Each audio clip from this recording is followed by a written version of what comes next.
What I'll do is display my screen and you'll be able to see the beginning of the PowerPoint. So, welcome everybody to the latest in a series of IELTS webinars. This one we're focusing on speaking. We're looking at tips and tricks to get the best possible score. My name is Ian Paul. I'm the academic head at SLC, Specialist Language Courses, and it's my pleasure to give you some tips on how you can maximize your score at IELTS, particularly the speaking today. How can I do this? Well, I used to be an IELTS examiner, and I've been writing material and teaching students how to excel at IELTS for about 15 or 16 years now. So you're in good hands with myself and with SLC. So let's have a look. I can move this one on.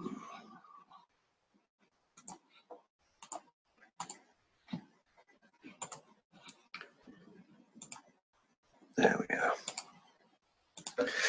Okay, so an outline of the speaking section.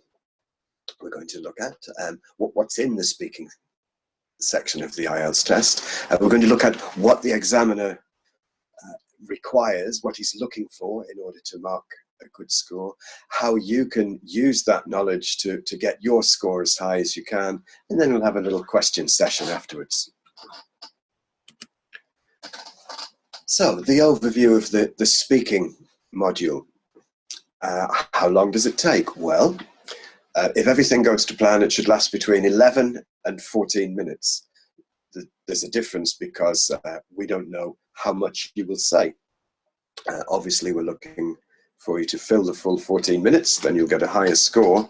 But if you've got not much to say, it could be over within 10 or 11 minutes. The speaking module is divided into 3 main sections, and it's marked using a 9-band system. So part of the overall marking scheme of IELTS. 4 areas are scored. When we're listening to the speaking, the examiner will be thinking in 4 areas. I'll look at the first 2 here. Fluency and coherence. Fluency is how well we speak, how well we connect words together, and it's closely related to coherence. Does it make sense? So we can be fluent but be talking absolute rubbish. But what we're looking for is fluency and coherence, a sense of the piece that we're saying flowing together and going from one topic to another seamlessly. So how well you connect your ideas and how well you move from one section to the next. So that's fluency and coherence. So that portion is marked on a score of 0, no answer, up to a native speaker on a good day, 9. So most of you will require either 7 or 7.5 in speaking in order to get the jobs that you're looking for. This is not an impossible task. We've got these 4 things to look at. Let's move on to the next one. Lexical resource. Lexical is just a formal way of saying the words that we use. So lexical resource, how well we use words. So here you're being tested on how much vocabulary you have and whether you're using them to say something in the correct place. We might have a huge store of words but not be using them in the right place. There are also different levels of words in English. We can say something like get, which could mean to buy something. So if we go to a shop, we can get an ice cream, or we could buy an ice cream. Or if we put the level up a little bit, we could purchase an ice cream. So if you said get an ice cream, that's fine. If you said buy an ice cream, that's okay too. But purchase an ice cream, well, there's some lexical resource at a higher level. So you would score more highly with that sort of strategy. Now, the next 2 areas We also look at grammatical range and accuracy. Grammar. So how good are we at grammar? What varieties of grammatical structures you can use, such as tenses or question forms or comparative grammar. What sort of range of different tenses and structures can you use and use correctly? So the grammatical range, what can you use, and are you using them accurately? Then the fourth is pronunciation. This word has got two ways of saying it. Some people say pronunciation, others say pronunciation. It's split down the middle. Many English words are like this. You will know the word advertisement, or some of you may know it as advertisement. So it's not two separate words, the same word, but pronounced in slightly different ways. So whichever pronunciation you use, doesn't matter. You can have an accent from India, from the Philippines, an Saudi Arabian accent, an English accent. There's no ideal way of speaking English. All the examiner is looking for is that you can say a word without it being mistaken for another. You say the word clearly and that communication is taking place. Just going to take my headphones off. Okay, so using words in the correct way as far as pronunciation is concerned doesn't mean that you have to speak like the Queen of England. In fact, the way she speaks is very, very rare. Only about 1.5% of the people in the UK speak in that way.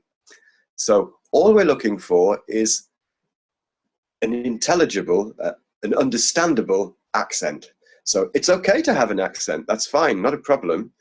If it's too strong that it begins to affect the way that we pronounce words, then it's begun to interfere with the message. So pronunciation, not as important as you think in the way of accent, but the clarity, the clear speaking is what we're looking for. Okay. So what is required of these four areas to get band 7, which most of you will be looking for, some of you will be looking for 7.5. What do we need to do to get to band 7? Well, I thought it would be useful to look at extracts from the publicly available band descriptors. They're quite lengthy documents. There's one side, so it goes from 0 to 9. So we're looking at the top section, the 7s, which I've put on my display here. So fluency and coherence, the first thing. This is an extract from the band 7 section. So we're looking for a candidate who speaks at length without noticeable effort or loss of coherence.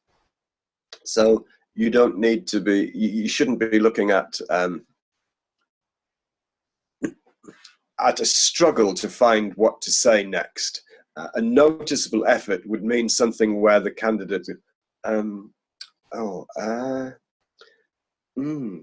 that shows that you don't know the words. So the fluency keeps things moving along and that it fits together. For example, I used to live in Bangkok. I had a house there. I lived there for about 10 years. All of that is about the house I had in Bangkok. But listen to this. I used to live in Bangkok. I don't like cats. I do like ice cream.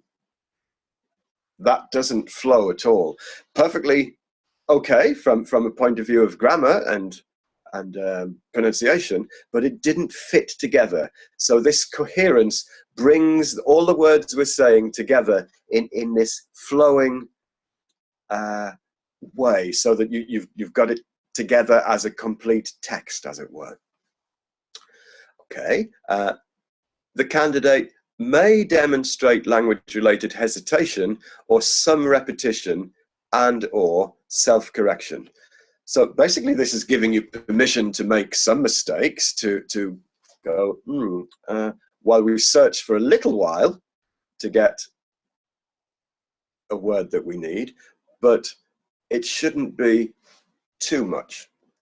So we're only at band 7. We've got 2 more bands above for the perfect scores. So you can make some mistakes. You can search for words, not a problem, and we can still get band 7.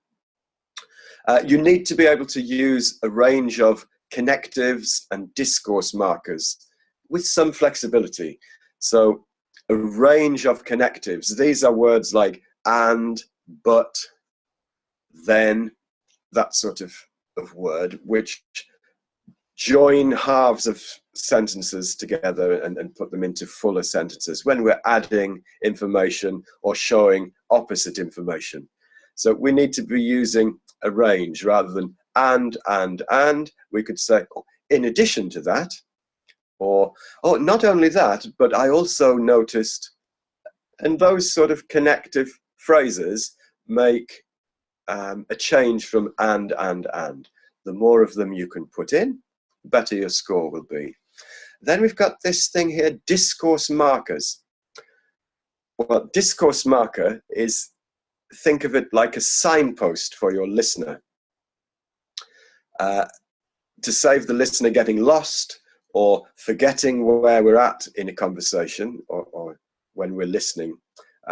If a speaker's good, they will use discourse markers like a signpost.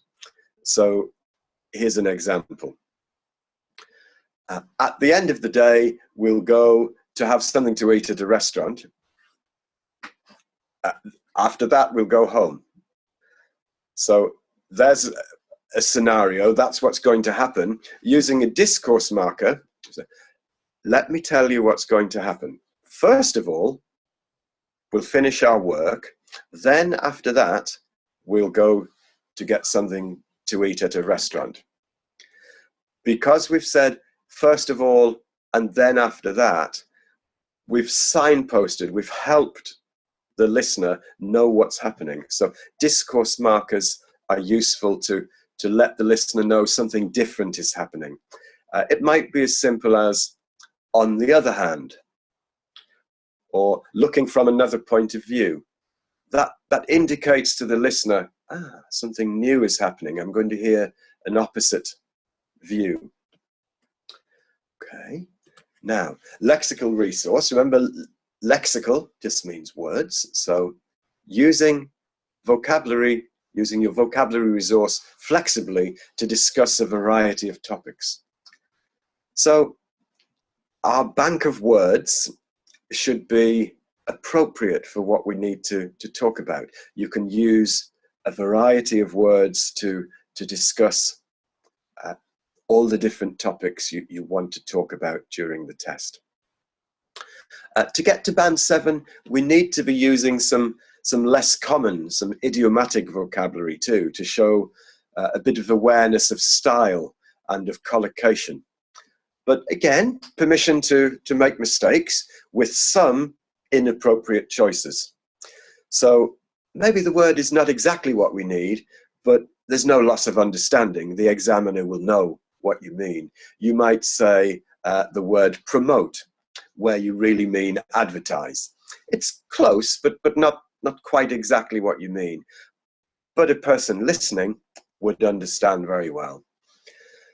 So some less common. So instead of perhaps our example from earlier, buy, you might use purchase. So moving the level of vocabulary up. We don't speak in as academic a way as we do with the writing. When we look at the writing, we'll see that we must use more academic vocabulary. Speaking is not quite so formal, but if you can show some less common vocabulary to describe less common situations, that would score highly with the examiner.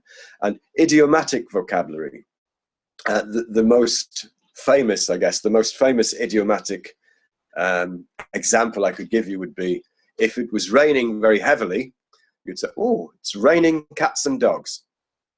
Now, it isn't raining cats and dogs. Cats and dogs are not falling from the sky. So this idiom is comparing it. It's as if the raindrops are as big as cats and dogs. Heavy rain. Another example would be, don't ask him, he's green as grass. Now, does it mean that his face is green? No. Green as grass means that he's new and fresh, perhaps inexperienced. So perhaps a new person at the job, don't ask him. He doesn't know yet. He's just new himself. And this word collocation, I wonder how many people know what collocation means.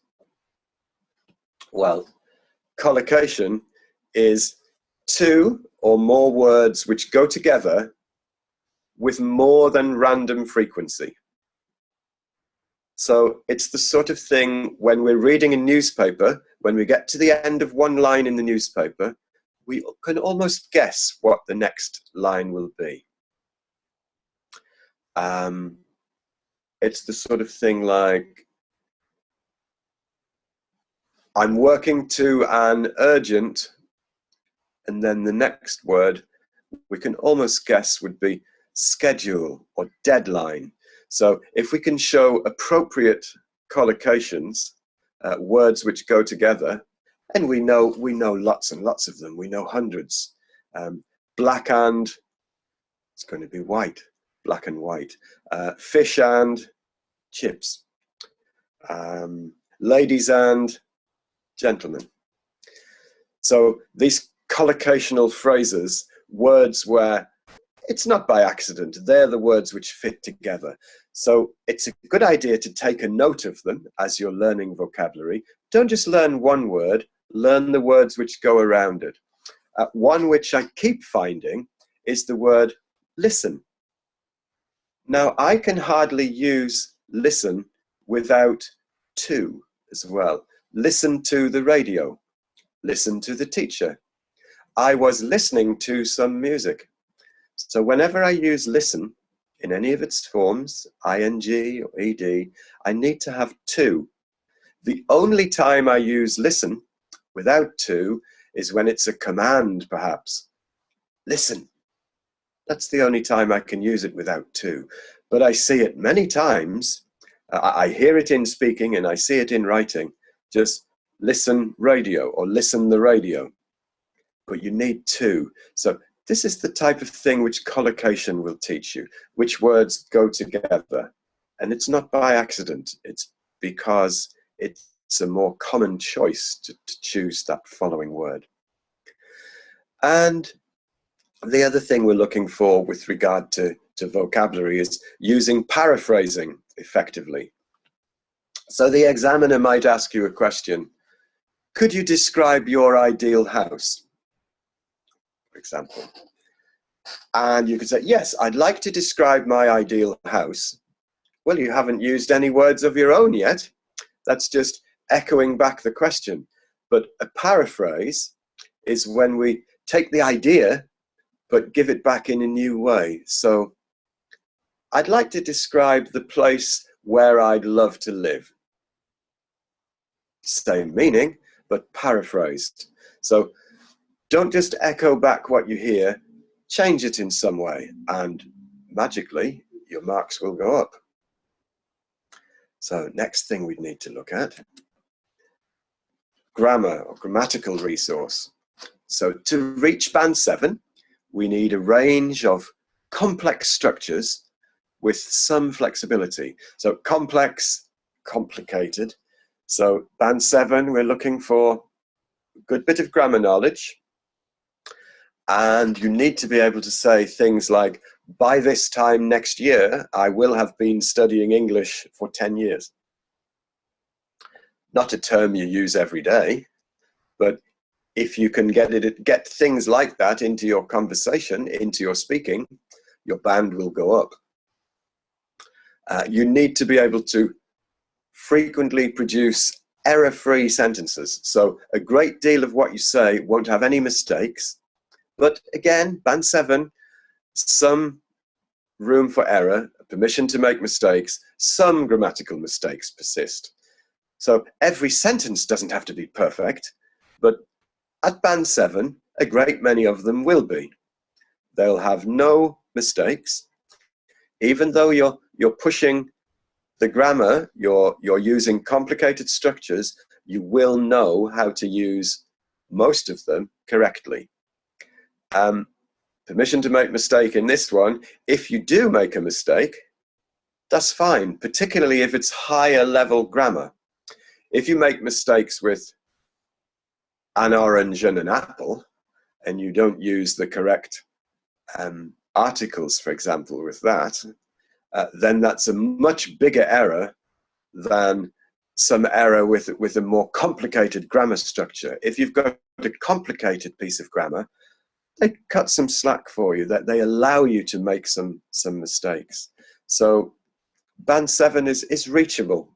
It's not a big problem. Finally, pronunciation. This is slightly more difficult in the publicly available band descriptors, in what the examiner is looking at. Let's have a look at what it says for band 7. Shows all the positive features of band 6, and some, but not all, of the positive features of band 8. That's not very helpful, is it? So we need to look at band 6 and at band 8. So here's what it says in 6.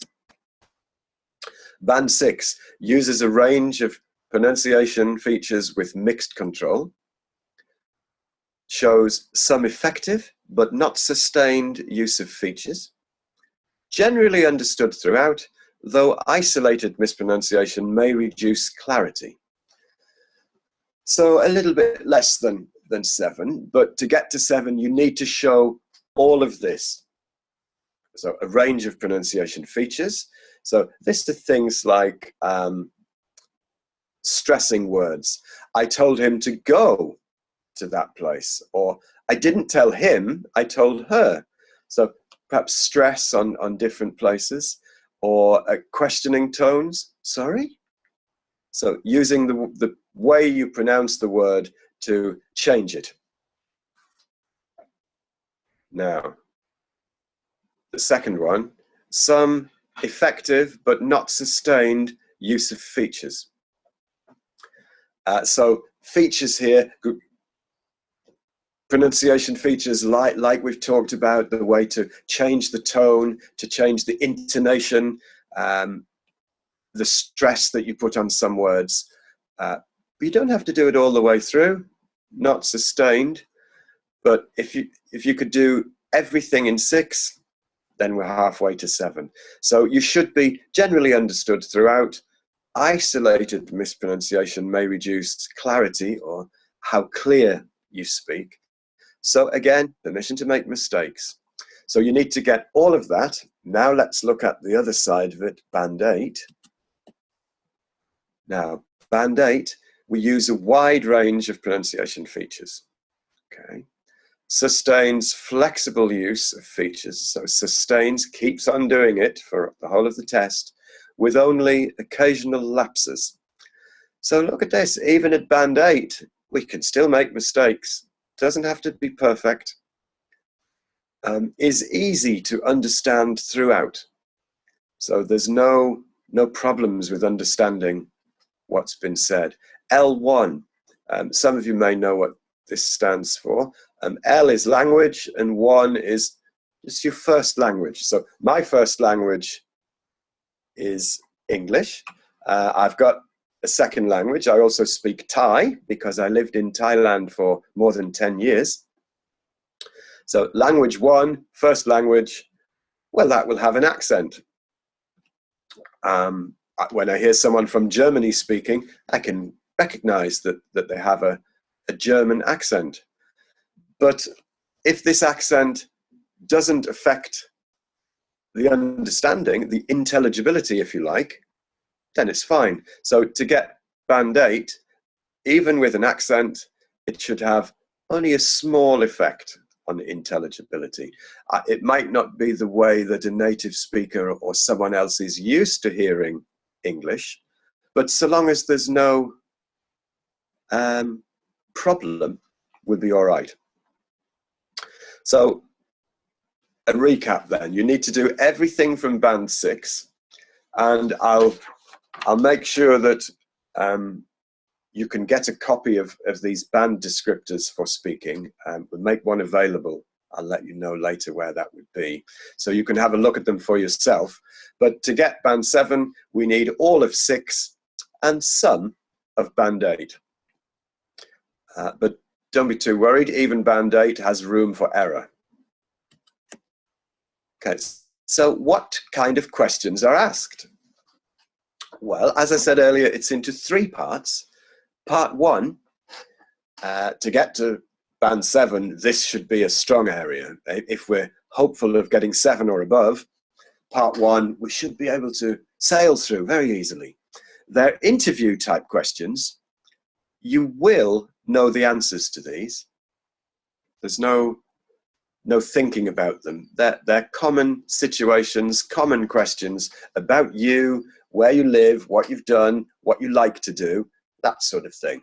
So part 1 should be relatively straightforward. Part 2, a little more complicated. Part 2 is a short presentation on a topic the examiner gives you. You can't choose it. You're given this topic by the examiner. You have 1 minute to prepare, and that will be the fastest minute in your life. And then you should speak for between 1 and 2 minutes. Those will be the 2 slowest minutes of your life. It's a strange thing. We don't do this in life. It's very rare that you're told, okay, I want you to talk about this topic. You've got a minute to prepare. Go, 2 minutes. I can't think of any situation where we're asked to do that. However, it's the way IELTS have decided they will test your ability to give a presentation. You don't get the topic beforehand, then you'd be able to practice and you'd be able to memorize something. So it's a test of what you can do in a limited time. Though how it matches to real life is not clear. But it's a test of how we can do some speaking. It's sometimes called the long turn because it's quite unnatural for somebody to speak for 2 minutes. And at that time, the examiner will sit there like this. Now that looks strange. There's no reaction, no smiling, no frowning, just very blank. That's not the examiner being impolite or bored. He or she has been asked to do that by IELTS.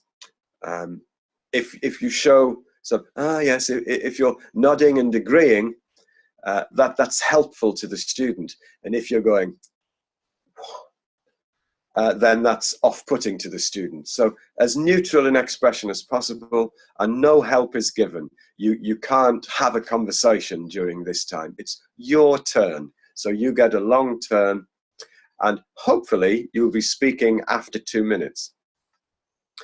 Part 3, this is the section which sorts the 7s, 8s, and 9s out.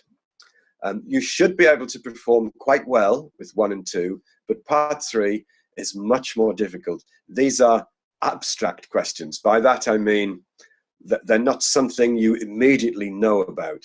They might require some thought. You may never have thought about the topic, or maybe you know the topic, but you're being asked from a different angle, from a different way. So, what does this actually mean in practice? Well, let's have a look at. These are some extracts from IELTS tests. So, part 1, it's not actually the very first thing that happens. The very first thing that happens, you'll be asked to confirm your name. The examiner will introduce himself or herself, and they might ask you, what should I call you? Perhaps your name is Dr. something. So some people would prefer to be called Dr. Smith, for example. Other people say, oh, just call me John. So the examiner will establish how he should talk to you, what he should call you, and he'll say, what should I call you? So don't be put off with that. All he's asking is, what name should I use? And then there'll be 2 or 3 questions which are not assessed. The first 1, 2, maybe 3 questions are just to settle you down, to get used to hearing the examiner's voice. They're not assessed at all. Just relax with those ones, get used to the examiner's accent, his tone. Then he'll clearly suggest that things have moved on. He'll say, okay, I'd like to move on. I'd like to talk about, or now let's turn to, and he'll give you the topic heading. So he might say something like, all right, now I'd like to look at animals and pets. And then we'll have some questions. Do you have a pet at home? This is the first part. And this is a yes or no question, really, isn't it? So, do you have a pet at home? Yes, I have. No, I haven't. So you might get a short answer like that, but then I'd need to ask a supplementary question. Oh, why? Why do you have a pet? However, it would be better if I didn't have to ask these supplementary questions. Do you have a pet at home? The student should be able to give us some answers, some more detail, not just a yes or no. Although it's called a yes-no question, we're looking for extra information. And then the whole of topic 1 goes through with related questions. What are the advantages and disadvantages of having a pet? This is not a yes-no question. This certainly requires more thought. And as you can see, these are not difficult questions. You would have, whoops, let me go back, I've moved on. These are questions which you would know the answer to. Describe an animal that is famous in your country. Maybe if you come from China, you would say, oh, probably the most famous animal from my country would be a panda. A panda is well known throughout the world. It's been adopted as the logo of the World Wildlife Fund. They're black and white. They live in a jungle which is made up from bamboo. They eat bamboo. They look a little bit like a teddy bear. They've got large black circles around their eyes, and they're quite cute. So describe an animal that is famous in your country gives you room to talk about something that you know. 2 or 3 sentences is enough. We don't want to be talking about too much, because the examiner's got a whole list of questions. There are the questions for an IELTS test. So we won't run out of things to talk about. There's enough questions. Then the last one in this sort of section might be something like, what's your favorite animal? Again, this could be a one-word answer. You might say, cat. But then I'd want to know why. I'd have to ask the supplementary questions. Oh, why would you choose a cat? So if you can say that from the beginning, well, my favorite animal is probably a cat because, or I could paraphrase it a bit more, not say favorite animal. I could say, oh, the creature that I like best. So I've completely given new words over, and every time you do that, up goes your score. Now, I've got a question, a poll question where we can vote. Perhaps if Kate could put the poll question up now, we'll get some ideas about which answer would be a good one.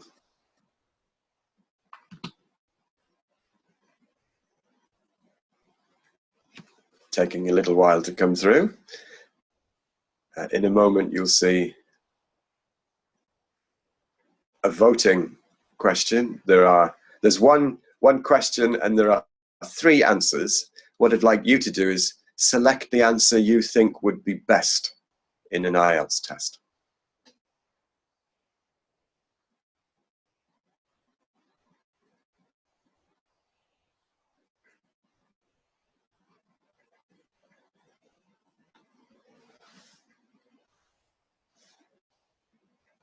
No, it seems to be a problem with it.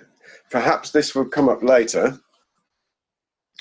But basically, although the IELTS test goes from 0 for no answer given, up to 9, which would be a native speaker or a native-like speaker on a good day, the questions are the same.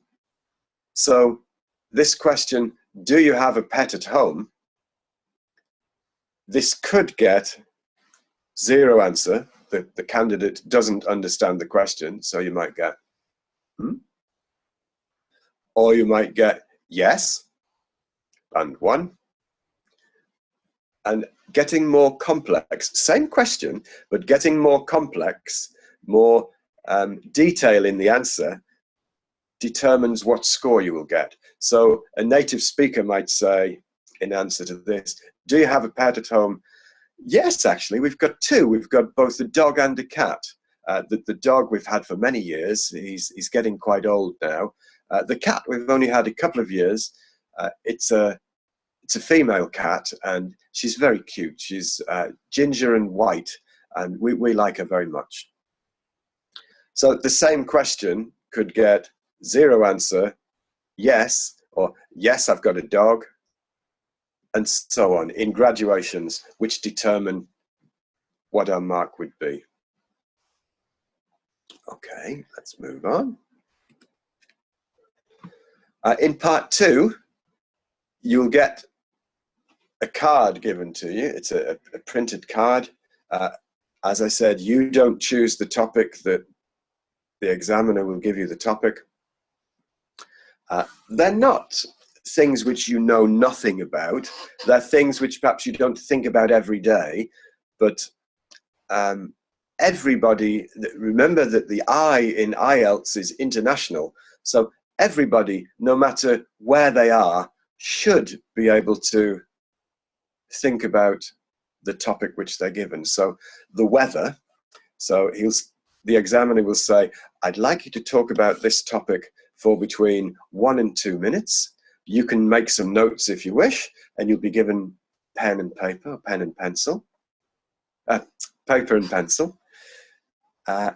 So you can take some notes. The examiner will explain that you have 1 minute to do that. Then you're required to speak for between 1 and 2 minutes. You'll be asked, do you understand? You say, yes. So then start making some notes. So as I said, this first minute to make the notes will go very, very quickly. So what have we got here? We've got a topic, then we've got WH questions. What? You might have why or where or who questions. There'll always be 3 or 4 what we call WH questions. Who, what, where, when, why. And then what you need to do is think, okay, how can I answer each of these 3 or 4 questions around the topic of weather? And don't write sentences. You've only got 1 minute. Just write some keywords. Write some keywords just to remind you what you were going to say about these 3 or 4 things. And then don't, as I said before, don't use the words which are on the card. I'm going to describe what my favorite kind of weather is. So you might paraphrase it, change it by saying, the weather I like best. It's the same meaning, but you've used different vocabulary, therefore up goes your mark. So looking at something like this, what's your favorite kind of weather? Well, you have to choose what it is, and then say why. Remember, don't give the examiner room to say why, how, because. Try to pre-answer any questions he might have. So what's your favorite kind of weather? You'll be saying, well, the weather that I like best is probably rainy weather. That sounds strange, but the weather is usually so hot in my country that when it rains, it's something different. And we have so few rainy days that people even go outside into the street and dance when it rains. I don't do that in the UK, but in some countries, the rain is much more welcome than it is here. What's the weather like in your country? Well, you can describe seasons that you have or a typical day. You could talk about the hottest type of weather, the coolest weather, whether there's a season where it rains more than others, whether the weather is changing these days, perhaps. What do you like to do when it's raining? And we could say, oh, I like to go out to the street and dance because it only happens 4 times a year. Or, oh, if it's raining, I like to stay in and watch TV or play a video game. So lots of different possibilities for your 2 minutes. So in the planning, make some keyword notes. Don't try to write sentences. You won't have time. Some people write in their own language for speed. Others would write keywords in English. How much will you have to say? Well, it's actually rather like a mini essay. When we do the essay in IELTS, we're asked to write a minimum of 250 words. Here we've got 2 minutes, and most people speak at round about 125 words per minute. So 125 times 2 for your 2 minutes is about 250 words. So it's almost like planning a mini essay, like an IELTS length essay. And you've got 3 or 4 questions, so you could make those into paragraph length answers. So you can see that you won't be able to fill 2 minutes with just simple answering of the question. You'll need to provide detail. You'll need to support what you say with evidence. You might want to put, for example, or I usually do this because, and put evidence underneath. Give me your statements and then support it with ideas of your own. Okay, now moving on to the part which could, here's another example for you. Here's a part 2. On a card, you might be given something like this. You can see some more WH type questions. So describe your ideal house, for example. You should say how big it would be, what it would look like, what would be inside it, and explain why it would be your ideal home. So there should be enough to fill 2 minutes with that. I'll try and do that. I'm not going to take a minute to plan it. I'll try and do that now. So describe your ideal house. Okay. If I were asked to describe the place I'd most like to live, I would suggest that I'd like a fairly large house. Doesn't have to be 2, it doesn't have to be like a castle, but I'd want at least 5 bedrooms. I've got 2 children and we might have visitors, so 5 bedrooms would be nice. I'd like a big garden around it too. I like to have greenery and trees around me. It would look, I guess, fairly traditional. I'm not sure that I would like a new house. I'd like an older style house, perhaps with some features that would make it look very old, some antique features, maybe even a thatched roof, what's called a thatched roof, where the roof is not made of ceramic tiles, but of plant material. They're quite expensive and they sound old-fashioned, but I think they look lovely. What would I put inside it? Well, it would have to have a library. I like to read books. It would have to have some sort of entertainment room. Maybe in there we'd have a a TV to watch movies, maybe a place to play games, cards, that sort of thing. I would have a large bathroom. I like large bathrooms. I'd probably have a jacuzzi and a couple of showers in there. I'd have a nice kitchen. I'd have a kitchen which would allow us to cook nice food. I'd have a living room, a separate dining room away from the kitchen. I'd probably have some sort of study room as well, separate to the library. The library would be more to relax, the study room to do some work in. Why would this be the best place for me to live? Well, that combines everything I'd be looking for in a house, and it wouldn't be too expensive. I don't want something like a palace, but something which is affordable, a nice goal to look forward to. So that would fill a couple of minutes. It doesn't matter if you're overrunning 2 minutes, the examiner will cut you off and say, let's move on. So I didn't use the same words as were there. I paraphrased it. I talked about things and said why I would want those things. I didn't just give a list of features. I talked about I would have an entertainment room so that we can watch movies. So supported like that, you'll easily fill 2 minutes. You'll use a range of vocabulary. Pronunciation, local accents are fine. If you've got an accent from your country, it's fine. So long as I can understand clearly what you've said. Okay. Part 3. Well, here's a topic for part 3. There'll be 2 topics in part 3.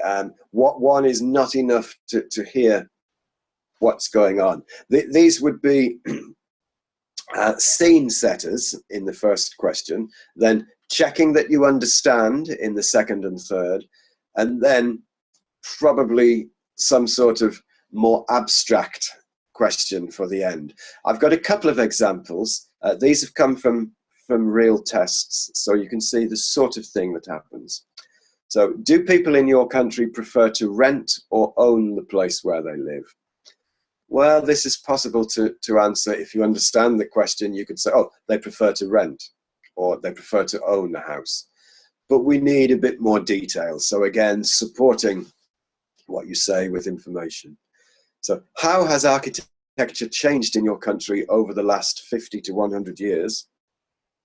Now we know you haven't seen it. We know that you're not 100 or even 50 years old. You haven't seen it all. So you'll have to look at how you know styles have changed in your country.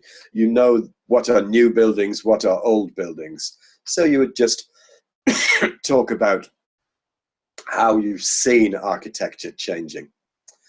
Now we get the more abstract parts. What do you think the housing of the future will look like in your country? So maybe you haven't thought about that before, or you haven't given it much thought. So it's okay to be going, well, that's interesting, while you get your thoughts together. So what do you think of the housing of the future what do you think the housing of the future will look like in your country? Well, I would say, well, I think space is at a premium in the UK. So I think we're going to have to think more about towers and high-rise housing for the sheer numbers of people. We can't all have a separate house. Then the final question, does your country have restrictions on how people can change or construct buildings? Well, most countries have got some rules about what you can do with a building, how you can change its use. For example, if you're in a residential area, you can't start a factory. The smoke and the noise wouldn't be allowed. So most countries would have some sort of rule or regulation about how you change a building's use or what you build as a new building. You wouldn't be allowed to build something so tall next to a small house because it would take away the light and what have you. So there are rules in most countries. So then a little talk about that. Let's look at a second topic. Related in some way, they generally relate them to what you've done in your long term. So this one's still talking about buildings, but this time buildings and tourism. So do you think it's important for a country to preserve old houses and buildings? Now there's a yes, no, but you would say yes. Why? And then so on. Describe some famous buildings that a visitor to your country should see. So descriptions. Do you think important buildings should be free of charge?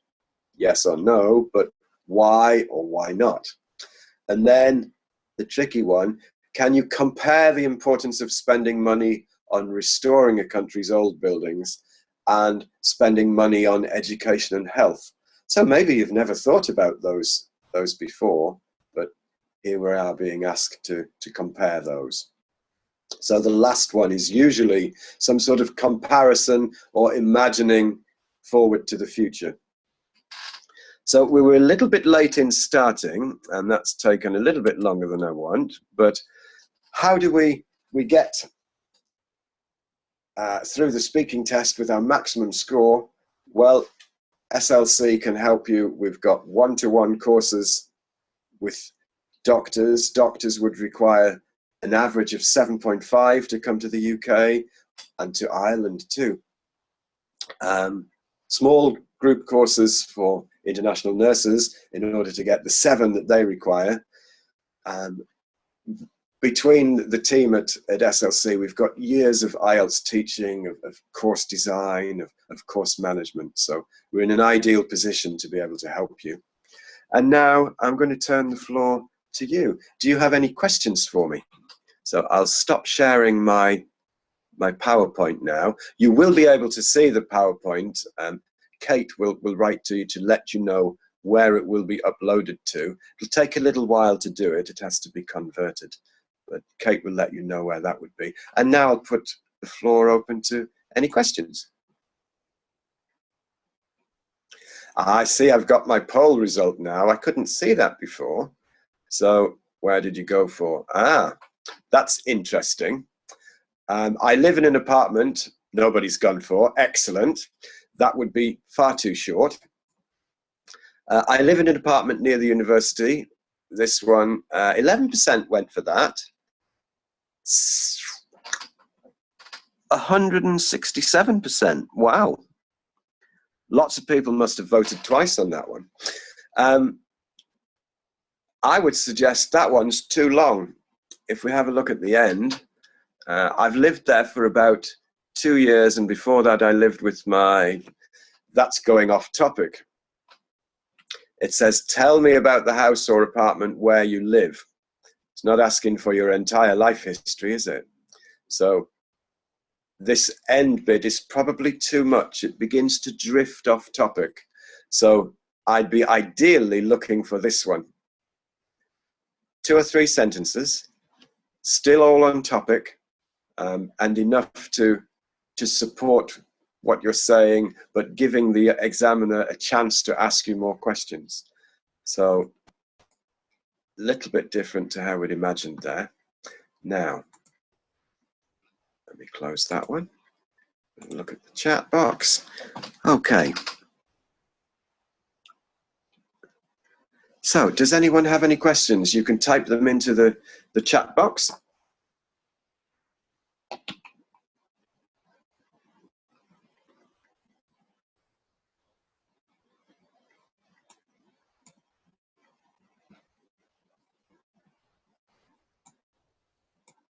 No questions. Fantastic. I must have given the perfect lecture.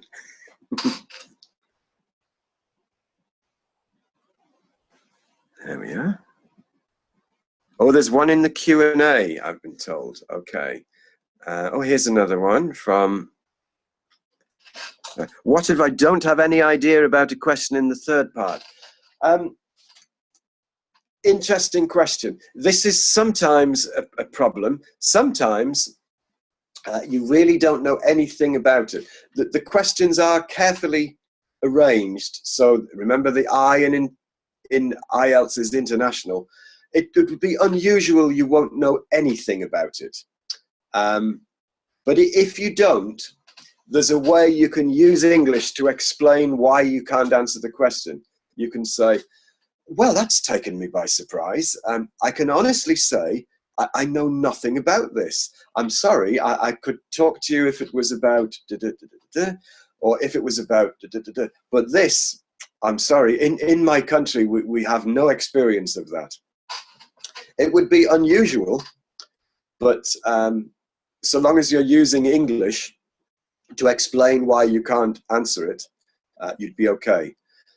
Or in other instances, for example, someone from Saudi Arabia was asked about music, and music is not particularly popular in Saudi Arabia. So they thought, I don't really know any musical things I can talk about. So he played the religion card, and he said, oh, in my religion, music is not popular, so I'm really not supposed to listen to it. So the examiner had to ask a new question, but it won't work for everything. But that's a possibility. But most of the questions have been tested and would be able to be answered by anyone, anywhere in the world. So let me go to the Q&A part. Are there any techniques we can use to make sure we have answered all the questions on the card? No, at the planning stage, you're given paper and a pencil to write down. What you might want to do is tick off the points as you talk about them. The WH questions, put your keywords, and when you've finished what you want, you can just put a tick. The paper is yours to use. Can you give us strategies and techniques on how to practice speaking effectively? Yes, speak. We practice speaking by speaking. We learn to speak by listening, but we practice by speaking. So those of you who are not in English-speaking environments, you might decide with a colleague to have an English-only day, or go out socially and decide you will only speak English during the evening, that sort of thing. But practice speaking by speaking. If you still need to get some idea of what to say, listen to some English language films or news programs. Okay, one more. Is there any pattern that you can suggest that we can follow while answering different questions to make our answer long?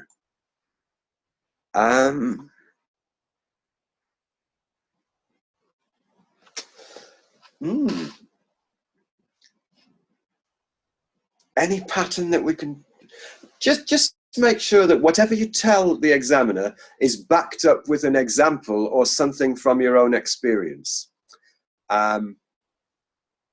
If you follow that and stop the examiner having to ask why do you say that, if you can answer all the questions he may have, then you've done your job. Okay. Here we are. Another question at the bottom there. Is there a proper way of asking the examiner to repeat the question if I didn't hear it clearly? Well, if you ask the examiner, can you say that again? He will say exactly the same words again. He's not supposed to give you any help, so he can't paraphrase it. You can ask for clarification. So, for example, if he said, if you were working in the UK and you come from China, and the examiner said, describe the place you live. Now that's maybe not clear. Does he mean the UK or does he mean China? So you can ask, you say, do you mean the UK or back home in China? And then he can answer when it's a clarification.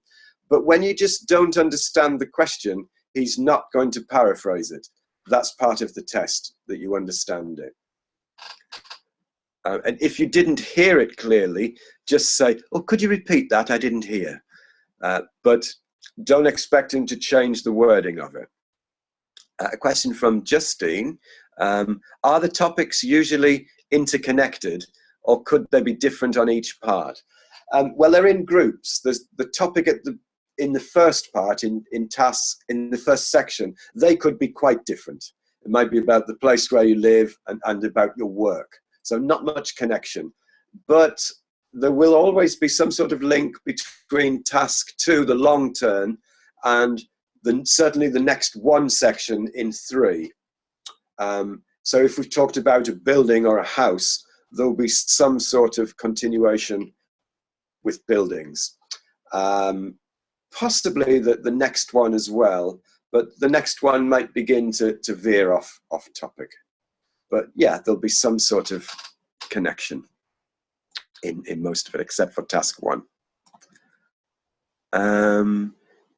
Sheila, oh hello Sheila. Sheila's asked a question. Can we get some exercises to practice? Speaking to practice, I'll be able to suggest some websites you could go to where you can hear some people talking, and in fact on guided e-learning, which we'll be using soon, there are some exercises where you can hear them. But I guess you mean here some sets of questions like these. There are sites around the internet. Go to the British Council or to IELTS and type in IELTS speaking practice, and you should be able to get some. Yeah. Another question here. Do I have to use more uncommon words to score higher? Well, yes. If you use and, you're not going to be scoring above 6. You'll need to be using things like, oh, additionally, or another point I should tell you about is all these things could replace the more common words. So yes, the more variety of vocabulary you use, the better your score will be. Okay.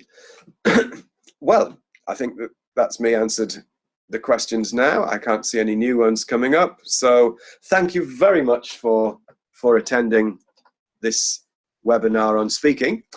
Keep your eyes open on your inbox for invitations to other skills. We'll be looking at listening, reading, and because the writing causes so much trouble, we'll look at one webinar for task 1, one webinar for task 2. We'll split them into tasks. If you follow what we say in the webinars, your score will go up, I promise. It works. So thank you very much. And oh, I see one more has come in one more new one. Someone's saying thank you. You're welcome. Very nice to be able to speak to you today. Thank you very much, and see you next time. Enjoy the rest of your day. Bye-bye.